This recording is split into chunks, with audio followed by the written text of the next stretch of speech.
Mbola iresaka mikasika ny fandraisana tanana ny aretina soka ihany sika anio. Rehefa avy eny amin'ny hôpitaly feno arivo sika namantatra mikasika ny EFR na exploration fonctionnelle respiratoire. Izao kosa ianao dia hoentinay ho eny amin'ny hôpitaly Raisy Zazatsara lalàna amantatra ny atao hoe plétismographie.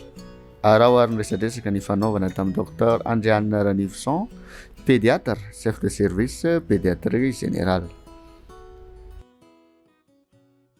Plétismographie dia karazana fitiliana. Fitiliana atao amin'ny avokavoka andrefesana ny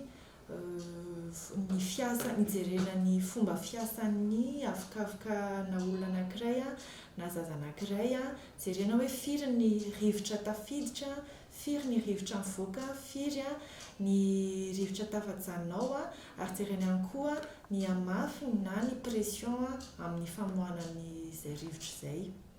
Izy io dia natao indrindra ho an'ny olona manana aretina amin'ny taovam-pisefona indrindra, dia ao anatin'izany moa ny olona misioka na hoe asthmatique, ahafahana manara maso an'zareo satria misy fanafody atao ho jerena hoe mety tsara ve izy ireo amin'ilay fanafody atao sa manahoana, misy tokony fanamboarana atao amin'ilay fitsaboana sa mety iny dia tohizana amin'iny sa hoe lasa misy fahasarotana ilay aretina. Misitraka anazy moa zany dia mazava ho azy eto amin'ny hôpital des enfants dia ny zazakely manomboka eo amin'ny faha-eninany taonany satria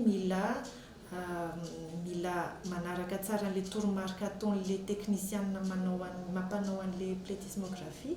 Izany hoe raha ohatra ka zaza tsy afaka mitsoka akory dia tsy mety ilay izy.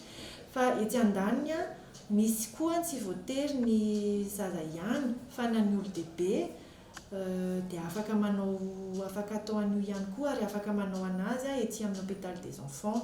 Ao koa ny olona manana olana amin'ny ataontsika hoe olana neurologika moa zany no filazana azy, noho ny tsy afaka miaina tsara, izay ifandraisany amin'ny fomba fiainana rehetrarehetra zany dia afaka atao amin'ny plétismographie io.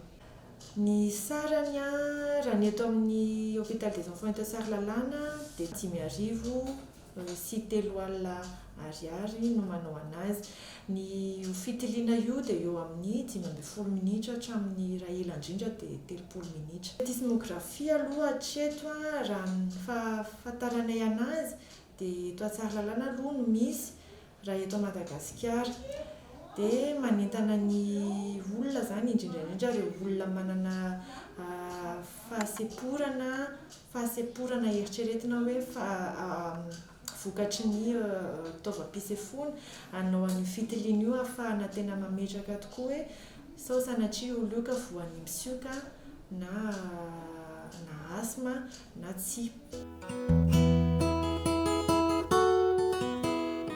Misokatra ho antsika rehetra araka izany ny hôpital des enfants Tsaralalàna ahafahantsika manao izay fitiliana mikasika ny aretina soika na asthme izay.